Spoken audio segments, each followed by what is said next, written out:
Modernity, The Spirit of Capitalism and Mind, and another book and seminal work is on Mind, Modernity, Madness, which showcase her fearless interdisciplinary approaches, and she blends these interdisciplinary approaches from the backgrounds of history, psychology, and political theory.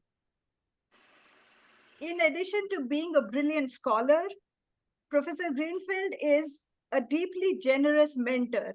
She has been mentoring my PhD student who is from IIT Indore, and she had a privilege to learn a lot from her. And with Professor Liah's support, Monica has expressed the kind of transformation that she has gone through during her stay and her work with Professor Liah. So I would like to again thank you so much for agreeing to speak to us and deliver this seminar. We are so very grateful to you, and we warmly welcome you, Professor Liah, for this HSS seminar lecture series program today. Thank Over you. to you, Professor Liah. Should I start now? Yes, please. Yes. So Doctor, thank you put very your much presentation. for this generous introduction. I should thank you too, this audience. It is a great honor for me and a necessity in a way to address an Indian audience across civilizational divide.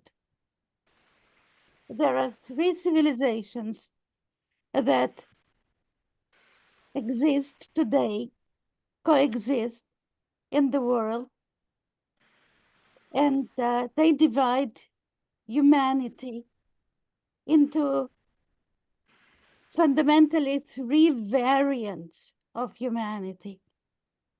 And these civilizations are your civilization, the great Indian civilization, which the source of which is in your country, in India, but it involves other societies based on the Vedic literature in Sanskrit. There is the great Chinese civilization, which also has its source in China itself, but involves other societies based on the Chinese language and philosophy, such societies as Japan, Korea, Vietnam. And finally, there is our civilization, the monotheistic civilization, which is usually referred to as Western civilization. But this is not a correct name because much of it is actually in Central Asia. This monotheistic civilization is based on Judaism, which existed for a few thousand years before it began to spread. Based on Judaism, it consists mainly of two borrowed monotheisms, Christianity and Islam. And in adopting Judaism, both those mass, colossal religions mixed Judaism with native traditions that existed before the emergence of those two mass monotheisms. And these traditions were in fact opposed to Judaism and its emphasis on life, and included the militarism of Rome and the raiding banditry culture of Arabia. Because of those native traditions, the monotheistic civilization is the most widespread of all three civilizations, very expansionist, aggressive, and violent. It spread mostly through violence and the force of arms. And thus, now it is found all over the world, with the exception of Southeast Asia. And it contains now slightly more than half of the human race, while the other half, slightly less than half, is divided between China and India, the civilizations of China and India. In the last 500 years, the western part of the monotheistic civilization has been dominant in the world in every respect, militarily, politically, economically, and culturally. Mostly, it has imposed its values, its subjective civilizational values, on the world over which it has been dominant, but it also made several contributions to the world, contributions of universal value. You, being representatives of your own civilization as well as China, you usually resisted or didn't pay attention, especially in India, to the dominance of the Western part of the monotheistic civilization. You only took what was of use to you, very wisely. But those universal contributions, of course, you took it just because they were good for the entire world. And they include the three great corpora of literature: the English, the French, and the Russian literatures.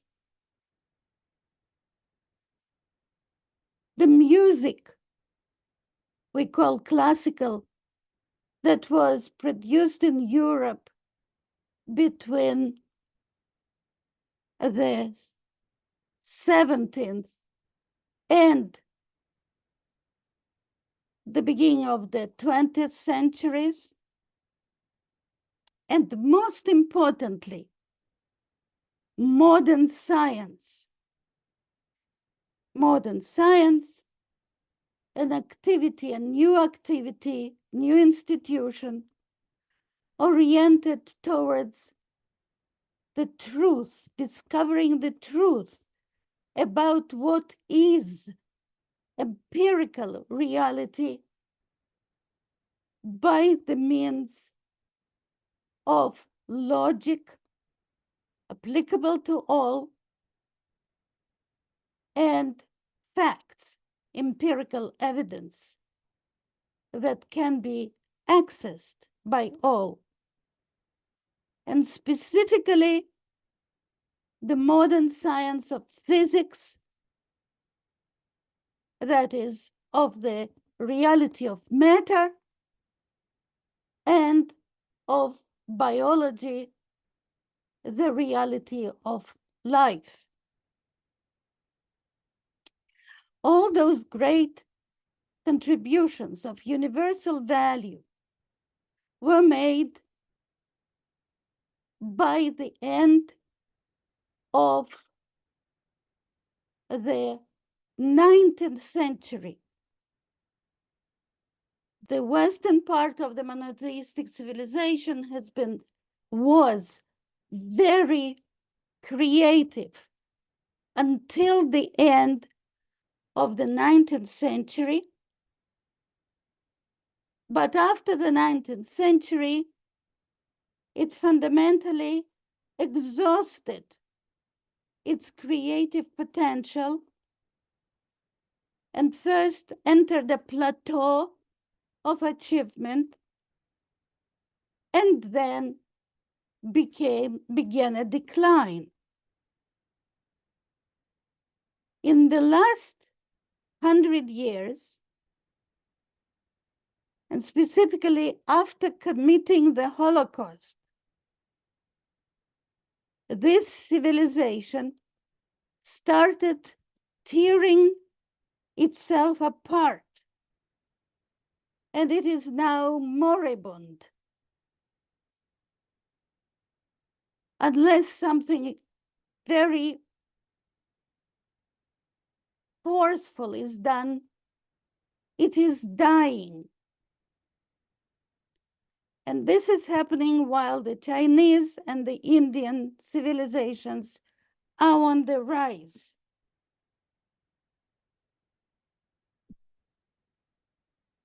During the 19th century,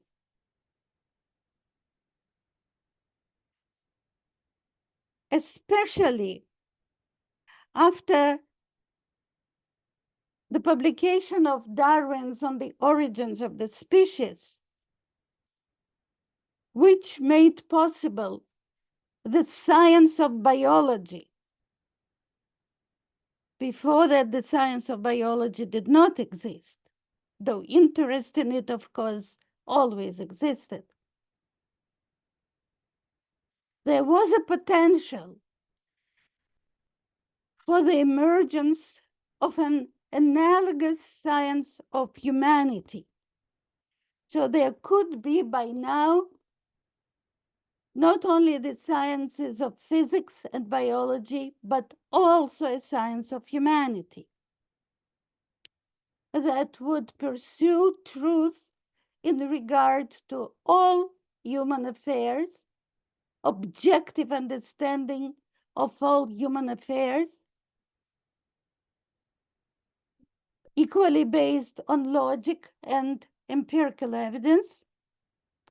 But the potential for this science remained unrealized because of the American research universities and a new institution also formed in the end of the 19th century, which called ideologies subjective views on society, social sciences, and institutionalized them as sciences. Unfortunately, many people in the world, because the United States at that time rose economically, especially economically, but also in every other respect, in the eyes of the world, unfortunately, all the other societies made the American Research University a model for them, and thus imported those ideologies instead of science in the area of the study of humanity.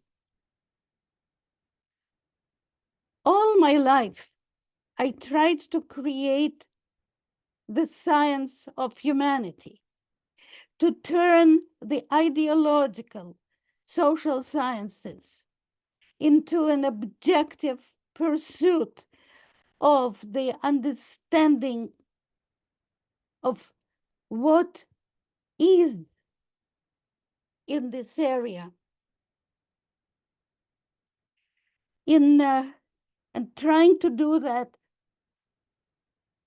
using logic and empirical evidence without bias. In Mind, Modernity, Madness, I was finally able to formulate the premises and the theoretical principles of this science, as well as test these principles vis-a-vis a grave social problem, a problem in public health, the problem of functional mental illness, the rates of which are constantly rising and destroying the monotheistic civilization, in particular, illnesses such as depression, bipolar disorder, and schizophrenia. With the help of the human science, I was able to comprehensively interpret these diseases and causally explain them. Neither such interpretation nor such causal explanation were previously available, and as a result, there has been no cure for those diseases and no way to stop the constant increase in their rates. And this proved that science of humanity can be very powerful, that there is a great potential for it in many other areas of human life, but for its power and its potential to be realized, there needs to be a profound reform in the thinking about humanity, and there is a need to replace the ideological social sciences by a truly logical and empirical project. There are too many vested interests that militate against that in the monotheistic civilization, and therefore I must bequeath this project to the scholars such as you, the young scholars in India and in China, in the Indian and Chinese civilizations. That's why I am very thankful for this ability you gave me to speak to your audience. Here, Monica, I would like, yes, you put the slide. Thank you very much. So it is in this article where you could read about the science of humanity and comparison with the social sciences. I hope that you will take this opportunity and read this article. Now let's go further to the science of humanity itself.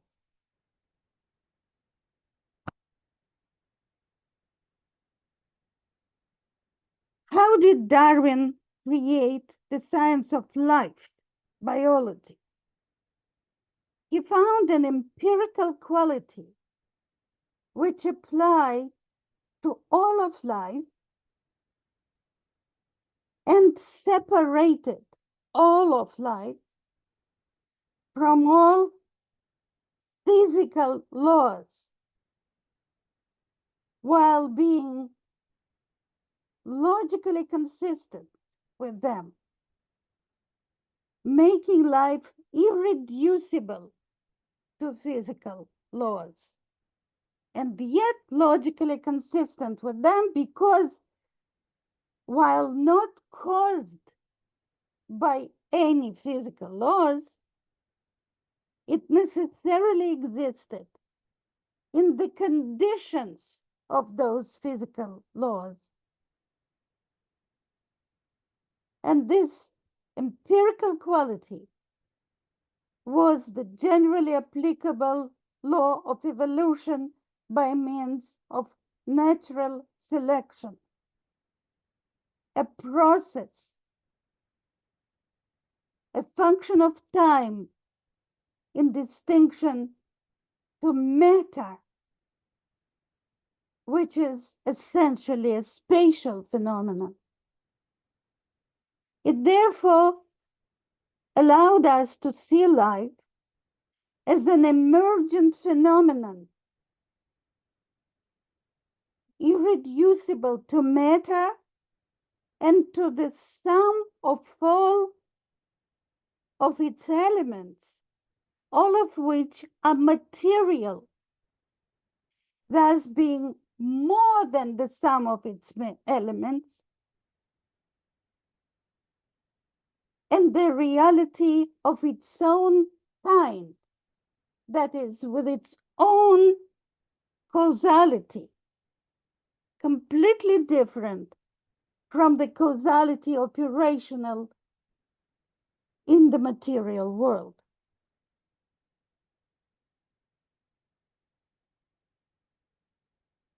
Now, we can also do that with humanity. We can imagine humanity as an emergent phenomenon. Definitions here are very important. Without clear definitions, there cannot be a logical formulation of hypotheses. Philosophers try to reduce humanity to life, and therefore necessarily reduce the study of humanity to biology. Yet we who are interested in understanding humanities, we are not biologists. We don't understand the first things about biology and simply mimic certain biological laws. For example, we talk about social or cultural evolution, thinking that biological laws apply to humanity, which they don't. We don't see any evidence of that. And logically, this would be impossible. But comparison to all animals, and we are, of course, a species of animals, comparison to all animals shows there is an empirical, clearly ascertainable feature that separates humanity from all animals, thus making it, the humanity, an emergent phenomenon, a reality of its own kind, with its own causality, irreducible to its organic elements and to the organic conditions within which necessarily it exists. It cannot exist without those conditions, outside of those conditions, and those elements. This categorically separating feature of humanity is endless variability of human ways of life versus the fundamental uniformity of ways of life of all other animals, all other species. This variability shows that human ways of life cannot be transmitted genetically as all other life is transmitted. All other life is transmitted genetically. And the variability of human ways of life shows that this cannot be true, logically cannot be true about humanity. Further analysis leads to the conclusion that human ways of life are transmitted symbolically.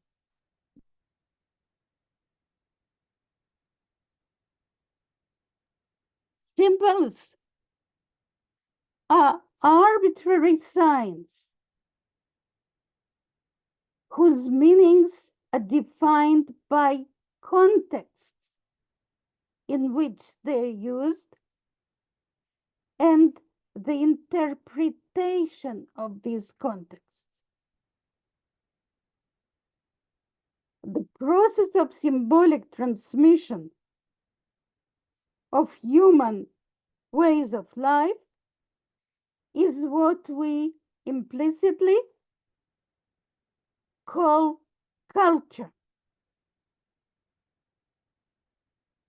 Since the context that gives symbols their meanings change from the past to the present to the future, we conclude that culture is an historical process. So culture is a symbolic process and it is an historical process. It cannot be studied outside of history. When we ask ourselves, where does culture happen? Where do contexts change? We realize that it happens in the mind. It happens in our minds.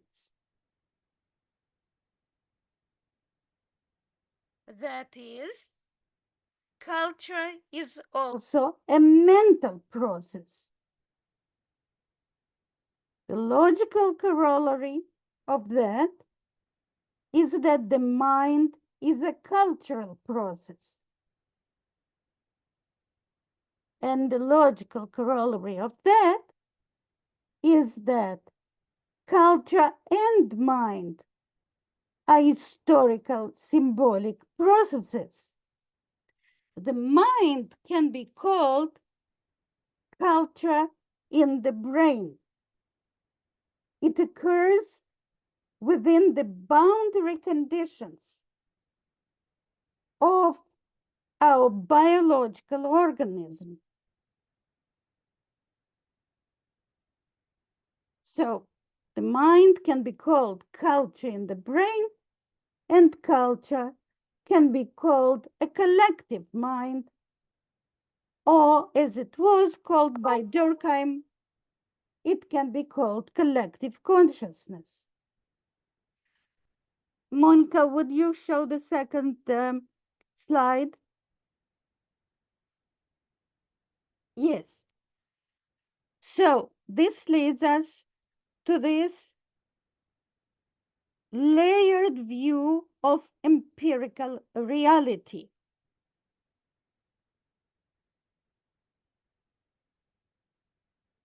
In distinction to the conventional Western concept of dual reality, consisting of matter and spirit,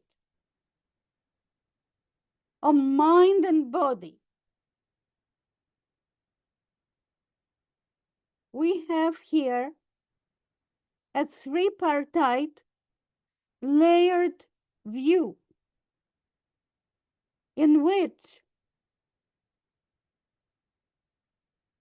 the upper layers occur within the boundary conditions of the lower layers and are therefore logically consistent with them but irreducible to them.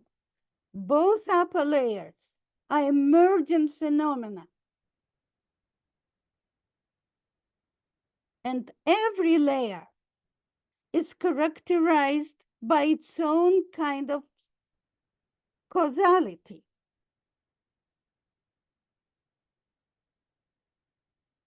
So this is the fundamental premise of the science of humanity. All upper layers must be mapped. They are mapped onto the lower ones.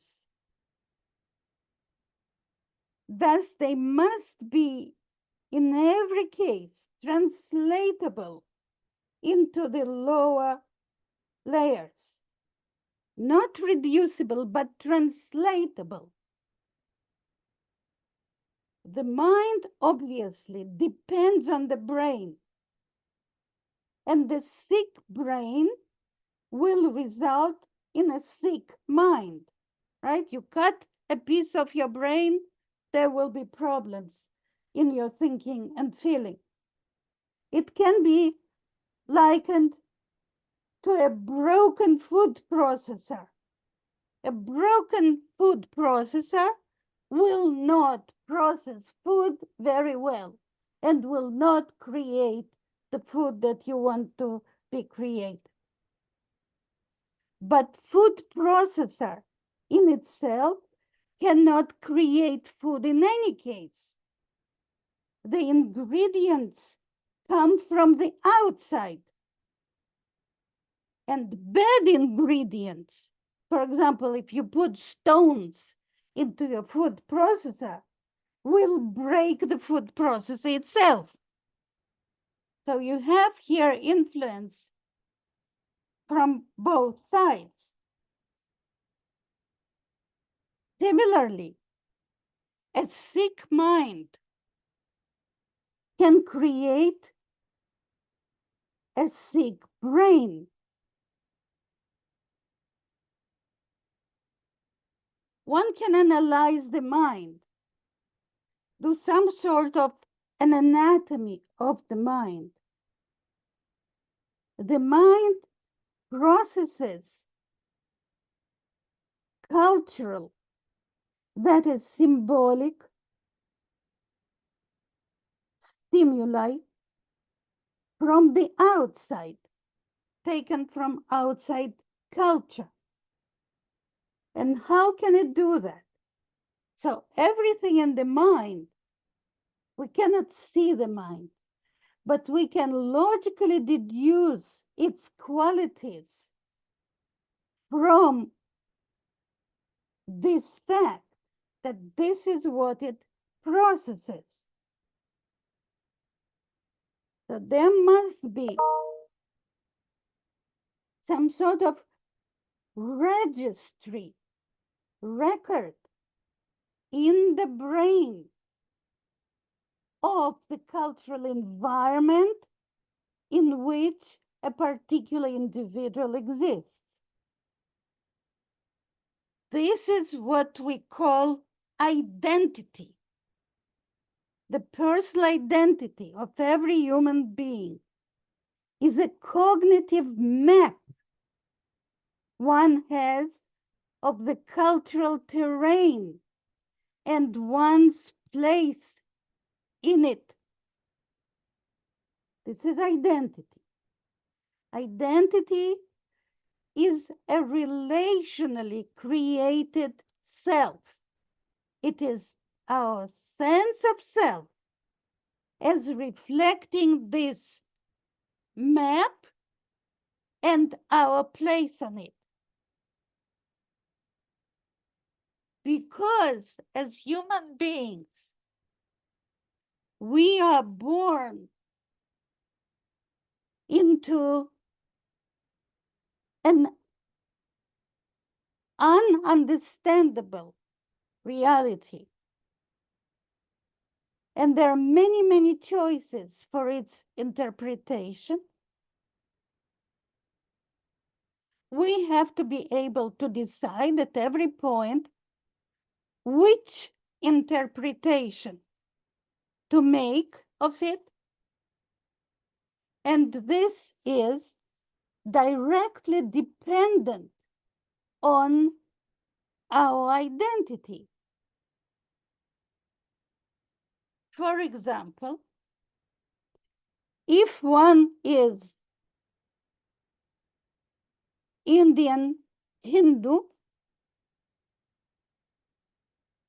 one would know for sure what are one's duties. Duty is of extremely important value in your civilization. And anyone would learn very fast what are one's duties, because one will learn very fast that as a child, that one is a member of this community, a part of this civilization. And in every open situation, one would know, oh, at this point, I really must take care of my family rather than go see a movie or something like that. And the mechanism that makes those switches decides which interpretation of the symbolic context to use, to behave according to. This is the function of the will, or the acting self. Another process that is happening in the mind, another symbolic process that is happening in the mind. And this is what establishes human agency, dictates to the agency how to behave as reflecting one's identity.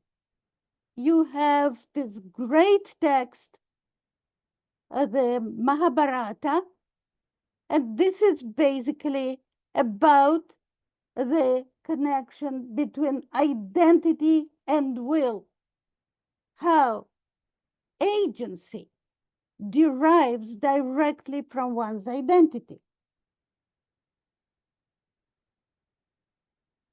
Now, those two mechanisms that always work in tandem, they both allow the human person to survive in the cultural environment. Then there is another part, the thinking I. So identity is relationally created self, the will is the acting self, and there is this thinking self, which is the function and enables the continuation of the cultural process. In general, the survival of the culture rather than the survival of the individual. Now, here we can go forward logically.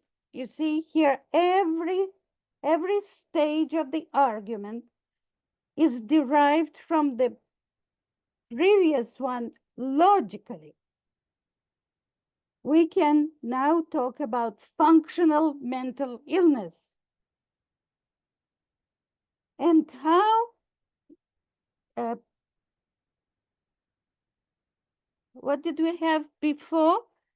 Could you, Monica, show the slide before? Yeah. So here is the argument, right? The argument of the central argument of mind, modernity, madness connects in a causal relationship the cultural phenomenon of nationalism and psychiatric diseases of unknown etiology. It is very important that biology and therefore psychiatry have never discovered the causes of those illnesses. Okay? What we have as the cause is a cultural phenomenon of nationalism.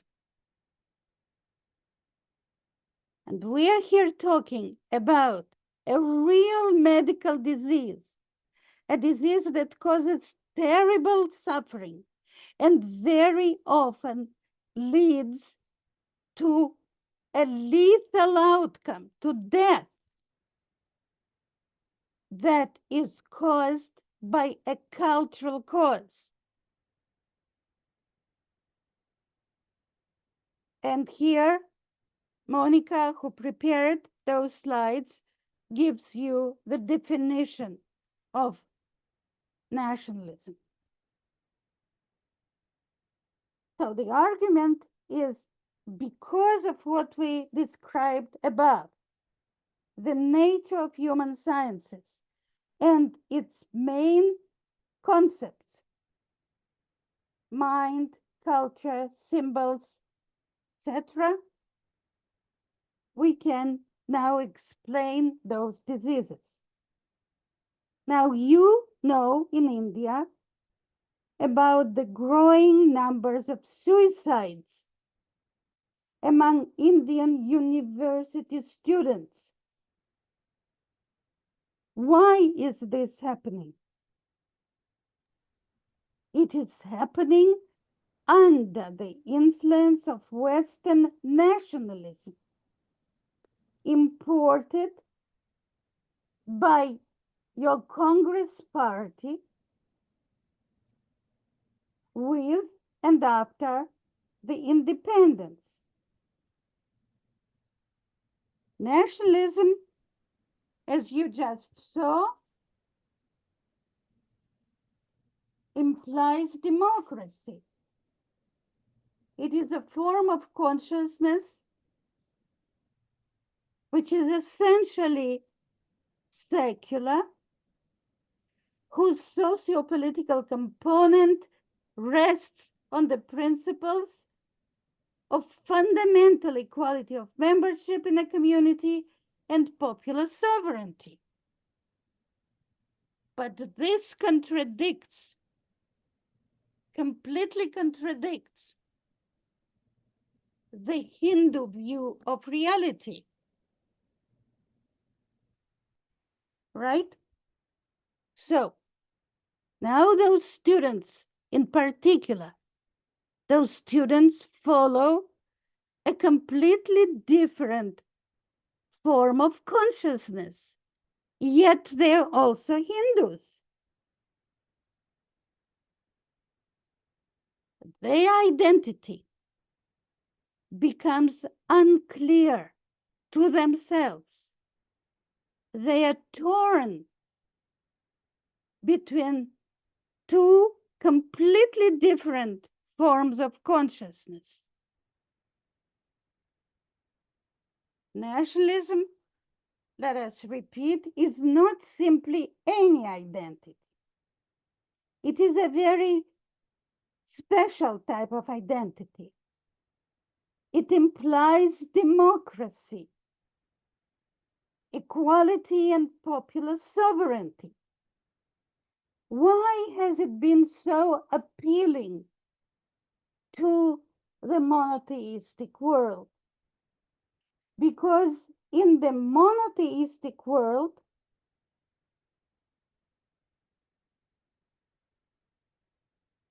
equality to other members of the community and popular sovereignty gave masses of individuals dignity.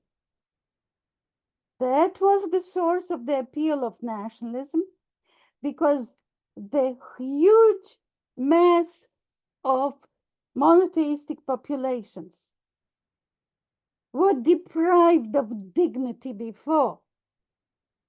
The common people in those cultures were worthless. This is how they were considered.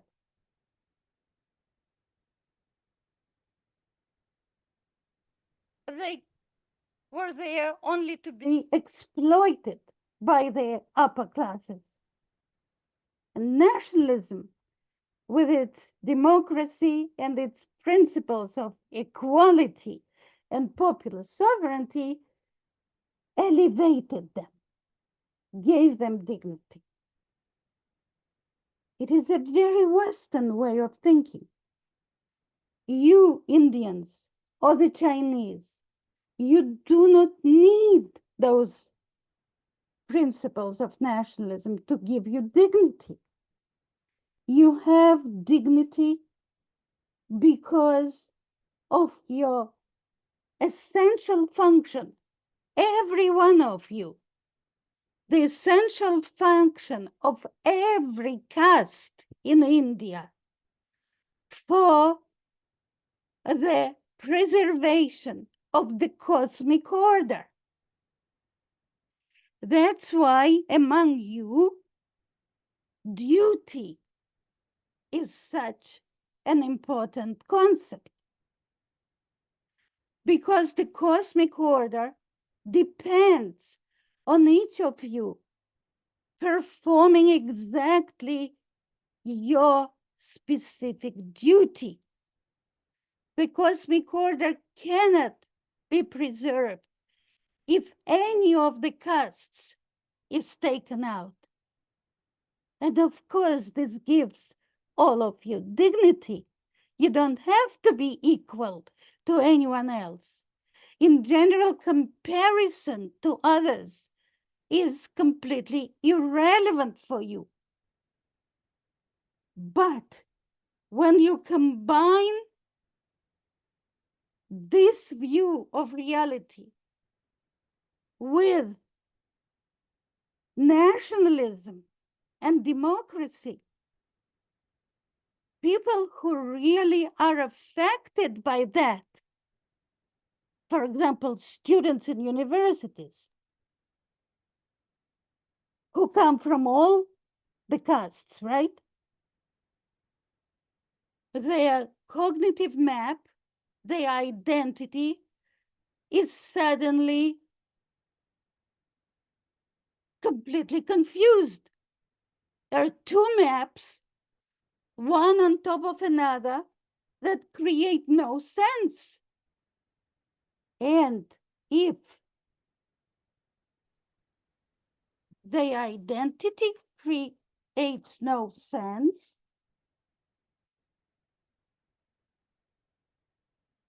then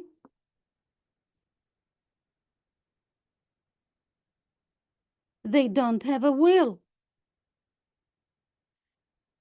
And when they feel very confused, they cannot save their lives. They don't know what to do. They cannot control their agency. And losing this control, they commit suicide. In the Western society,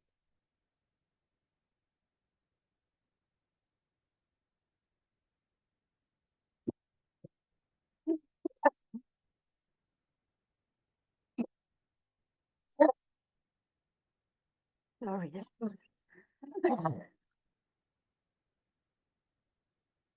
nationalism in all the monotheistic societies, nationalism changed the existential experience of all the members of that civilization. It made it much richer in spiritual contents. It gave them the new experiences of ambition, which were impossible before, of love, of success, of increasing activism. One became one's own maker and master. But at the same time, one became responsible for one's fate. Now, fate also is a very, very important thing in Hinduism. And you know that while you always have to perform your duties, you are not responsible for your fate. It's the cosmic order that is responsible for your fate. But in the monotheistic civilization now, one becomes responsible for one's fate, both individual and collective, that is national, and one's fate includes failure. So one becomes responsible for one's failure. Forming personal identity, therefore, deciding what to be. One is one's own maker. One decides what to be. Not like people born into a certain caste, right? Forming personal identity becomes problematic. And the identity forms becomes vague and insecure. There are too many choices. There are too many decisions to make. And this is fundamentally disorienting. This is the source of constantly increasing rates in the monotheistic civilization of functional mental disease. Because functional mental disease is a disease of the problematic self. The problematic self necessarily leads to the impairment of the will, to the inability to control oneself. This is expressed in depression when one lacks soul motivation, one cannot get up in the morning, one all the time feels tremendously tired, one doesn't know what to do. And mania, when one acts completely out of control and does actions, terrible, very often terrible actions, like constant mass murders in the United States.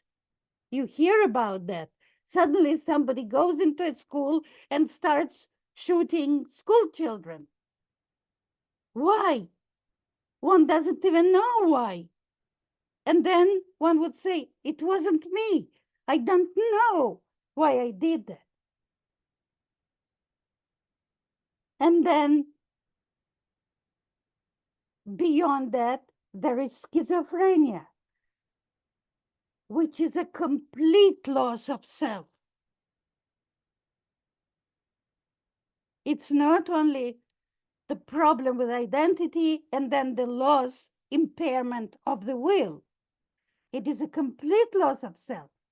And the only thing that remains intact in one's mind is the thinking self. But the thinking self, when separated from one's identity and will, is experienced as somebody else in one's mind. Instead of being the thinking I, it becomes the eye of the beholder, of the alien observer.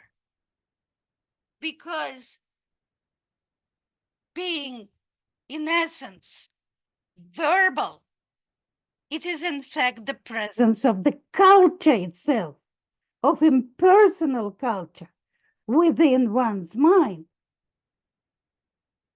experienced as the outsider. One's own thinking self is experienced as an outsider, which leads to the inability to distinguish between one's own inside fantasies and the outside reality.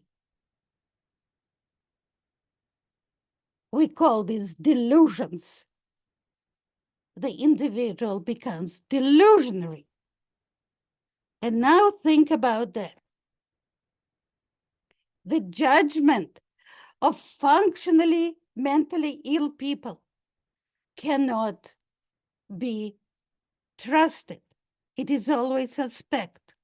One simply doesn't distinguish between what one invented oneself in one's mind and what is objective reality. And now think about this tragic thing. According to the latest statistics by our best statisticians, 42% of adult Americans, which means 2 in 5, are functionally mentally ill. And this applies to all our generals, all our senators, all our congressmen, all our psychiatrists, all our professors, etc. So here I leave you with those conclusions and expect 然后 your 导师现在真的跟个巫婆一样。That's it. Monica? Yeah, thank you so much, Professor Liah. Thank you so much for connecting such complicated ideas in such a comprehensive way. And I could see you have connected those very heavy keywords in such a short span of time.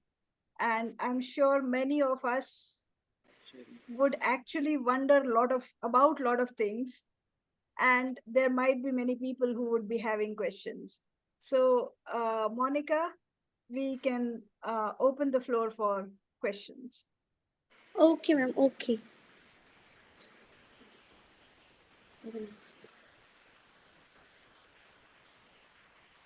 If there is someone who would want to ask the question by themselves, you please raise your hand.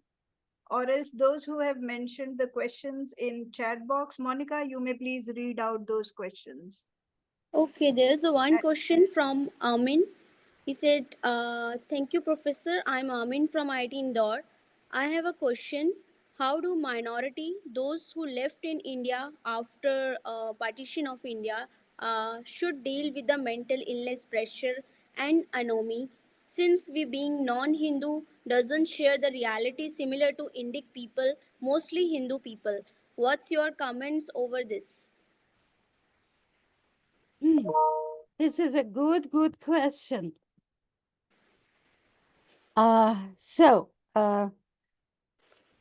Most of those minorities, I'm sure you're referring to the Muslim minority, among others, right? Yes, yes. So, you belong to the monotheistic civilization, Yes. right? Islam is as much a part of the monotheistic civilization as is Christianity. And this monotheistic civilization is tremendously exposed to mental disease. This comes from the grafting of nationalism on the monotheistic reality. This happened everywhere in in monotheistic civilization. On the other hand, what happens in India, the Hindu civilization doesn't impose anything on others. It is very diverse and completely open, and in fact, mostly completely indifferent to other realities. So, for example, this is really, I would say, the greatest example about Indian indifference to imports from outside. It is completely self-contained. So think about that. Islam ruled over India for over 1,000 years. 1,000 years, it's amazing. And think proportionally, very few Indians converted to Islam. Proportionally, very few. Which means that they kind of couldn't care less that Islam was ruling over them. They remained themselves. They remained devoted to their duties, even those who converted. Most of the large proportion of those who converted to Islam converted out of their caste duty. Those were people who belonged to kshatriyas, right? And they had to defend and be military. This was their duty. Now they could perform their caste duty only if they converted to Islam. So they converted. Even now, as we see, the Rajputs, right? The Muslim Rajputs, they still insist on their Kshatriya identity, as far as I understand, even while they're Muslims. So as members of the Indian society, they're not exposed to mental disease. They are exposed to mental disease as members of the monotheistic civilization.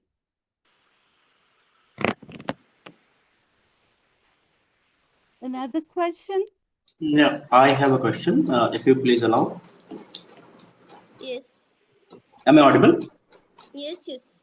Yeah, hi, I'm Dr. Divyanshu from IIT Indore. Actually, I have a couple of questions. If you please allow, I will go one by one.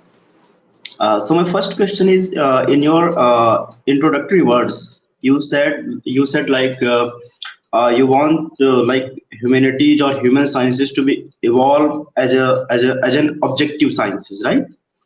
So Yes. it is a kind of positivist idea to which responds the human sciences, more specifically the behavioral science and Foucault's humanistic geography, and then humanistic geography and the philosophy of phenomenology emerged, because they like the scholars were not agree to this august like philosophy of positivist idea and the same idea to be applied on the human sciences, because it neglects completely the values, the culture, because it focuses on the positivist side of the study.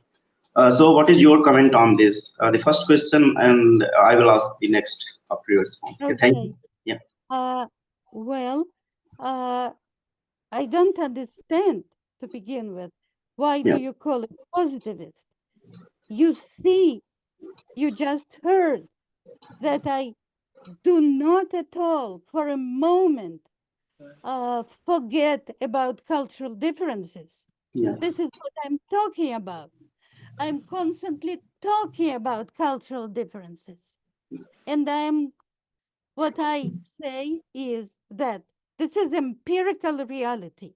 Those cultural differences, those this uh, um, colossal plurality, yes, of human ways of life, one or many ways of life in India alone, right? Uh, is the variability of human cultures. This is precisely what distinguishes us, humanity, as a reality from biological reality, from organic reality. What is happening in the mind? I am focusing on what is happening in the mind. What is happening in the mind is necessarily subjective. But being subjective, this doesn't make it less empirical. We all, each one of us, know that there are things happening in our heads, right? You now talking, you know that. Okay, so this is empirical reality. This is the most important reality of that we experience. As empirical reality, this subjective reality should also be a subject of science. We should be able to understand objectively our subjective reality. We have empirical, every one of us has the empirical access to that. We have certain knowledge of that, each one of us. It is much better than in physics and biology, where none of us has certain knowledge, right? Where we get knowledge only via somebody else. But in this case, in the case of human reality, each one of us has the access to a certain knowledge. So it is not a positivistic project. It is a logical and empirical project. So this is my answer to your first question. Thank you, Professor, for clarifying my doubt. The next question is, you said like mind is creation of the culture somehow. That what exactly in our mind is like somehow it comes from our culture. So what from the culture is formed? Say it again. I don't Uh, my, understand. my question is as per your presentation or slides, as per my understanding, what I have like perceived from the presentation, that mind is creation of the culture somehow, right? Am I correct? No, no, Yeah, no. please. Mind and culture. My okay. mind and culture happen at once. Culture can only exist in the mind. So without the mind, there will be no culture. Yeah. Without culture, there will be no mind. So they happen simultaneously on two different levels. Yeah. They can never exist one without the other. But because this is an emergent phenomenon, both of them together, you see, it is a self-created causality. Yeah. So the moment there is culture, there is mind. The moment there is mind, there is culture. Thank you. I have last question, but it is somehow not exactly related to this presentation, if you allow, please. But it is one of your articles, the problem of the borrowed god. What? Yeah. There is one of your articles, the problem of the borrowed god. Oh, I see, I see. Yeah. Yes, thank you. Thank you for reading my Substack. So, Thank yeah. you very much. Yeah. So somehow this is not related to this question presentation directly, but I do not want to miss a chance to ask the question I have. In this paper, you established the argument that the anti-Semitism comes in these two religions, especially in Christianity and Islam, because they borrowed practices. I will say, please pardon my words if they are not correct. Practices or values or the religion they borrowed from the Jew religion, if I'm correct, right? Yes. So, and at the same time, in both these religions, there is also some hate towards the infidels and the people who doesn't belong to those particular religions. So, my question to you is that if they borrowed the religion, they means the Islam and the Christianity borrowed from the Jews. So, from where they borrowed that particular hate? Because as per my limited understanding, I was reading an article, Killing in the Name of the God. So in that article, the author also tried to establish that there are some verses, I'm not aware of them because I do not have the proper knowledge, because that there are some verses in like Hebrew literature also, or Hebrew religious scriptures. Those like scriptures also call for the assassination, if I'm correct, right? Please correct me if I'm wrong. Assassination or killing of the non-believers who doesn't fall in their criteria of the belief. So yeah. Um, ok- um, Professor Sharma, can I answer this question? It's not Yes, yes. related to the. Yeah. Yes. Okay. Okay. So, Mhm. no, unfortunately, you are not at all correct about the Hebrew scriptures. And there are two different phenomena. You see, compare this to Hinduism. With Hinduism, you are completely self-sufficient. Your identity is self-sufficient because you have your beliefs. You didn't take it from anyone. It was given to you. It is your religion, right? So you just obey this religion. You do not compare yourself to anyone. All comparison is irrelevant. Your identity comes from within. The same is true about Judaism. They're completely self-contained. They do not care about comparison. It is psychologically irrelevant for them.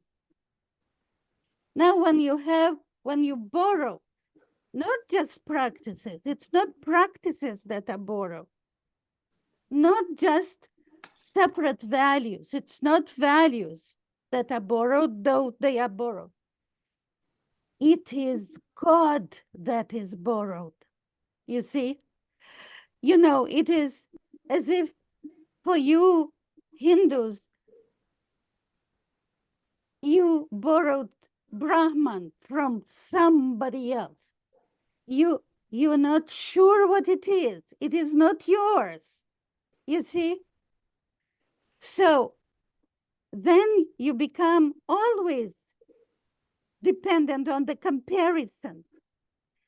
And you need safety in numbers. So, for example, with the Jews, of course, they have to prove, because there is a constant comparison. They believe in Jewish God, yet they are not Jews. So why are they not Jews? What is the problem with them? You know, are they truly believers in the Jewish God? You know, so they cannot say, no, we are just bad Jews. We are just new Jews, you know, not the real ones. They cannot say this psychologically. They have to say, oh, actually, Jews betrayed their God, and that's why we are better. In regard to other people, for example, when Islam comes to India, right, it is a completely different psychological thing. They see those huge masses of people who do not believe in one God, you know. So there is doubt. Maybe those Indians have the truth and not us, you know. So of course they have to try and make Indians monotheists. Those are two different psychological dynamics that are created by borrowed monotheism. Thank you, Professor. Thank you. Thank you very much for your nice answers. Thank you. There are two more questions in the chat box. I'll just dictate. It's from Zing. There have been a significant increase of cases of mental illness in mainland China and Hong Kong in recent years. Why? What might be the possible causes from your perspective? Well, the possible causes is the recent importation of nationalism, Yeah. which is a Western importation that creates a completely different social structure, positions people very differently, gives them choices that didn't exist before. And this necessarily affects people's existential experience, especially the experience with their identity. Before, it was much easier. Now, remember that this emerged nationalism emerged in England in the 16th century. So, immediately, the rates of mental diseases started to increase and became noticeable. Before that, of course, there were some mentally ill people, but there were so few, nobody noticed that.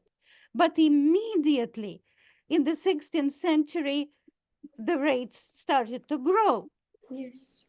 But still, in the beginning, they were very tiny, those rates. And now, after 500 years, they increased to 2 in 5 people. So, yes, the same mental diseases under the impact of nationalism. Now they're developing in India and in China, including Hong Kong, and they're so small, the rates, that at this point, if you understand why this happens, then you have the possibility of arresting the increase in those rates. To arrest this in the United States, for example, will be a tremendously impossible, really impossible. I mean, what do you do with 2 in 5 adults suffering from those diseases? You have to completely change the entire social structure. And in India and China, you basically should stop imitating the West. Yes. You should understand yourselves. You see, in fact, if you develop human science, the science of humanity, you will be able, in your colossal civilizations, the two colossal civilizations, you will be able to arrest the spread of functional mental diseases. Thank you, Professor. There is one last question. It is from Tanya, which says, since diseases like bipolar disorder does not have a so-called cure as such, does cultures and discourses in medicine shape our consciousness on how we view diseases, especially people who suffer from such disorders? How will we destigmatize such disorders, especially when the social media culture agnoises our minds and spread malices through over information? I must ask you to repeat this question for me very slowly because I didn't get Okay, okay. So it's from Tanya, which says, since diseases like bipolar disorder does not have a so-called cure as such, does cultures and discourses in medicine shape our consciousness on how we view diseases, especially people who suffer from such disorders? How will we destigmatize such disorders, especially when the social media culture agnoises our minds and spreads malices through over information? Yeah. Why do those diseases don't have a cure? Yeah. They don't have a cure because people who deal with them, the medical establishment, the psychiatric establishment, the psychological establishment, they don't know what causes them. If you don't know the cause, you cannot cure, right? Yeah. So, for example, think about any great infectious disease. So long as one didn't know what causes tuberculosis, tuberculosis didn't have a cure. Now, when the science sufficiently developed, the biological science, and we know what causes tuberculosis, there is a cure. And before that, before it had a cure, one could think also maybe it is caused by the devil or whatever, right? If you don't know what causes it, you can invent any sort of narrative. So the thing is to understand those diseases. If you understand those diseases, then there will be a cure. And instead of narratives, what you are asking about, Tanya, is what do we do against those ignorant narratives? Well, first of all, we say this is not science. Sorry. So whatever they say is nonsense. Yes. Thank you, Professor Greenfield. Uh,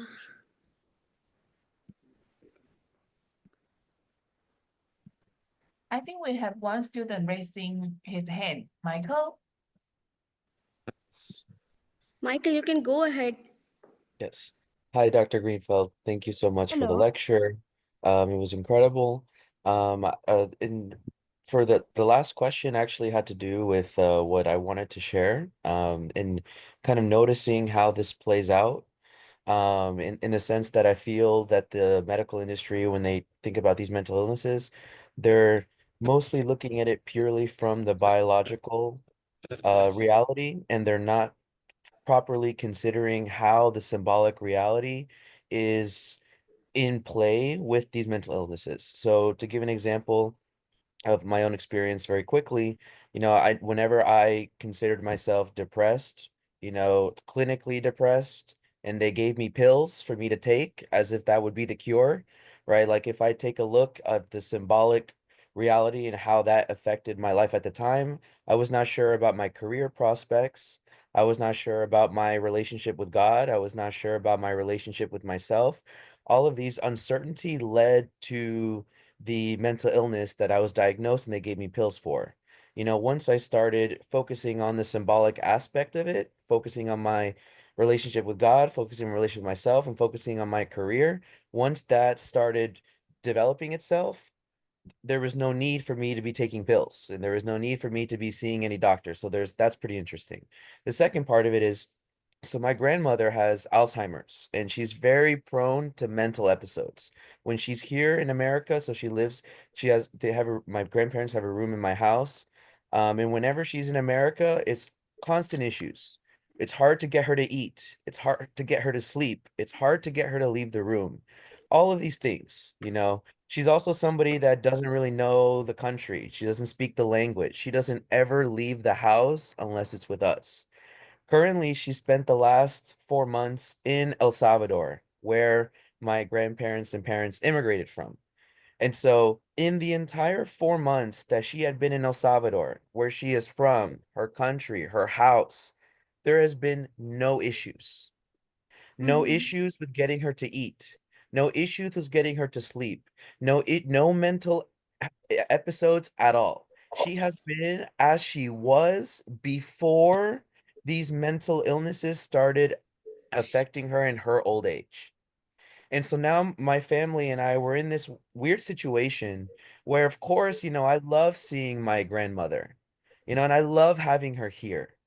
But now I'm starting to see and recognize that having her here is putting her in these symbolic clashes where it's like it's hard for her to feel that the environment that she's in, her mental capacity in processing it because of her old age, it's not as strong as it was before. So maybe, 20 years ago, 10 years ago, it would have been totally fine for her to stay here and she had no issues. But now that she's in such a fragile devil state, that her mind is a fragile state, even something as simple as being in a home in an environment that she's just not used to at all, not familiar with at all, it just prones her to these episodes. And that when she's in her home country, in her own house, there's no issues whatsoever.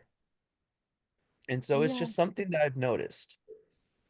Just Well, speaking thank you about your very theory. much for this observation. I never thought about Alzheimer's as belonging to the functional diseases. But well, maybe this human science, the science of humanity, can even help the uh, uh, such a thing as Alzheimer's. Certainly, psychologically, you see, psychology, which is a social science, is based on a wrong presupposition, uh, and as a result, it leads to many wrong conclusions, very wrong presupposition that the individual psychology can be studied in isolation from culture.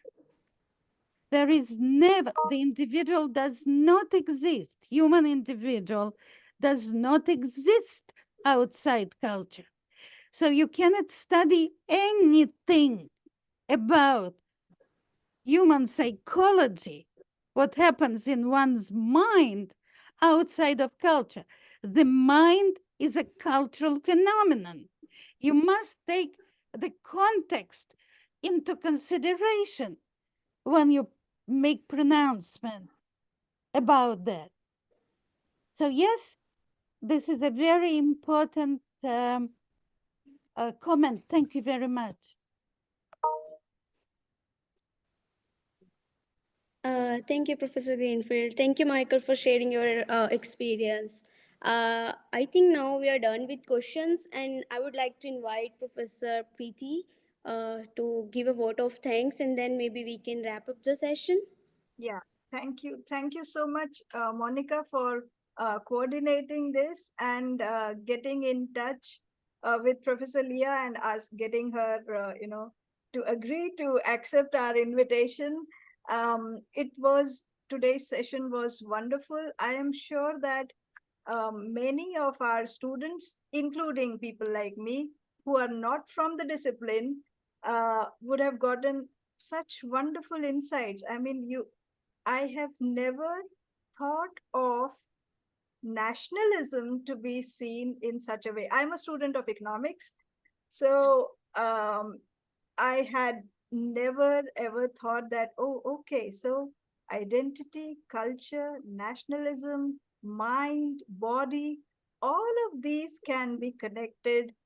Such a complex thing. You have explained it in so simple way. I'm so grateful to you for changing my perspective from now onwards to all these um, keywords of our lives. So thank you so much. Thank you for giving us time. And I'm sure that whenever we will get more chance in future to talk on any specific topic other than what you have covered, and maybe in greater details, where we can share our own understandings and our own experiences as well, it would be really wonderful. And today was fantastic. It was, I would say, perspective changing. Thank you so much. So Thank thank you to you. all the audience and all those people who have raised wonderful questions. And thanks so much to Michael for sharing his own experiences. Many of us, especially Indians, we are often hesitant in sharing. So this is one good thing which I like about people from other side of the planet, that you people easily share many of your things. Most of us, we don't share it so easily. So thank you so much for sharing and trusting us. And thanks to everyone who has joined today's seminar. I understand that this is an unusual time for people who have joined from other countries, and for people from India, because it's almost 8 o'clock, and I'm sure many of us are hungry now. So thank you again. Thank you again. Thank you very much. And thank you for inviting me. Thank you. Thank you Thank so you. much. Thank you.